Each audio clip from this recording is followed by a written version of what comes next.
Hey, this is Sergey again, day 2 of the $3,500 mile trip from Nova Scotia to California. Geez, today was a pretty difficult day. I didn't do many miles because I was stopped twice at 2 different scales. I mean, this was just a hassle. Right now I'm sitting at a truck stop. See here the sign says Bangor Tire, so I'm in Bangor, Maine. I cross into US, so there's a ramp to 95 South, and this is the actual truck stop. It's a nice truck stop. They give you all kinds of goodies when you fuel up here. I got a I got a coupon. This is $3.60 for the restaurant, and then there's a free shower. Nice, right? And I wanted to show you what I did today. So here's our map, little map here, right? So that's where I was, Spring Hill, Nova Scotia. And all I did today was go like this, past Moncton, and then Fredericton towards Halton, Maine. This is US, right? And I got stopped here in Moncton at this, you see the red dot? That's the scale. 1.5 hours. The guy was, basically inspecting the truck and asking me about my e-log, because I don't have paper logs, I have electronic logs. You see this little gadget here? That's how I keep track of all my like stops and time and stuff like that. And before we used to have paper logs. Let me show you. So you see how that's how it looks. Well, this one is a bit dirty, but that's how it looks. Like all these sheets, we used to fill them out. Feel like this, whenever you drive or stop, you have to show time and place and when exactly it happened, and then all your miles. So if you don't have this, you can get a big fine. And then some companies, they started switching to e-logs because there's so much, they save time, but I find that inspectors at scales, they don't know how to inspect us when we have these e-logs. And today I had trouble twice with 2 officers at 2 scales. So I lost probably like over 2 hours because of this. That's why I didn't do too many miles. I probably only did even less than 400 miles today. But I still have lots of time. So I think now I have 3,200 something miles left. And just to continue with the map, so yeah, that's how I went. I got stopped here, and then I went to Fredericton, got stopped here again, and then I finally arrived at the border here, and the crossing point is Halton, Maine, and that's what I did. Okay, wait a second, where's Maine? Maine is this one. Yeah, you see, here's Maine.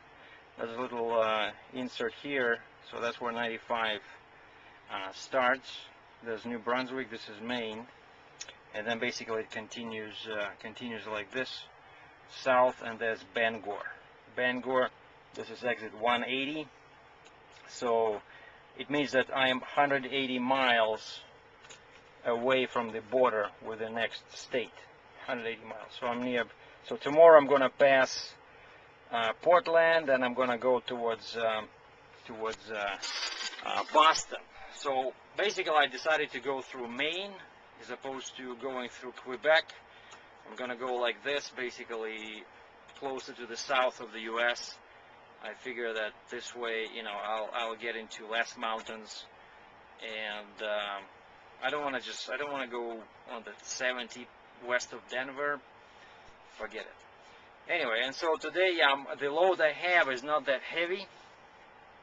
It's about 43,000 pounds.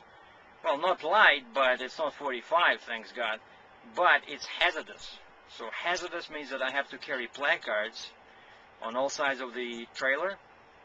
It's a little sign that says, your hazardous stuff, like class, what class it belongs to. I have acid inside there, so you have to show that you have something dangerous inside your truck, so that if something happens like an accident, the firefighters and all these law enforcement, they know what to do. And actually that's why I got stopped the first time at that scale in Moncton, New Brunswick, because the guy noticed as I was passing on the scale, he noticed that one of my placards was missing. It's basically, they often get blown away by wind, and that's what happened. So I had a spare one, I put it on, and he was kind enough to even give me two free ones. Normally they don't do that, but this guy was in good mood, I think. He just sitting there in the middle of nowhere, you know, with nobody to talk to. So he kept me there for 1.5 hours, just asking me questions about my family, where I'm from, you know, how do I like it in Canada. Jeez. And you cannot say no, right? Because he's a member of the law enforcement, you know. So that's how it is. Oh yeah, and another trouble I ran into today. So as I was passing the scale, you know, of course he weighs you, right? So we have to be legal. And in Canada, the weights are pretty high. So rarely can you get overweight. And because I'm going into US, they didn't give me too much weight. So 43,000 pounds is the weight of the load, and the truck and trailer empty weigh about 30. So I'm only at 73,000 pounds, right? The maximum in the States is 80,000 pounds. So I'm way below the maximum legal weight. But the problem is that the guy who was loading me, I told him I was going into California, right? So they're pretty strict about the axle weights, and they measure axles differently. So anyway, so this guy loaded me like I was going into generic state, not California, and he put too much weight into the back of the trailer. So now I cannot move the trailer axle in its proper position, and it has to be pretty short. It has to be close to the truck. And so now basically I'm driving like I'm legal. I was legal in Canada, and I'm legal here in Maine and many other states. But before I come into California, I will have to open the doors and throw some of that stuff that's in the trailer, put it in the front.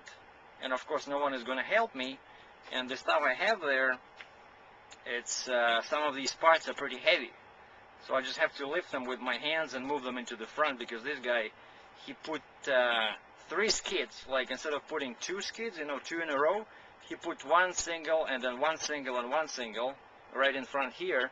And of course the truck feels pretty light, and so because of that I have a problem. So I don't know, I'll have to work pretty hard to move that stuff in the back.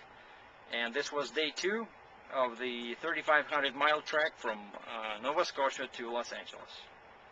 Till tomorrow, Sergei Drachev.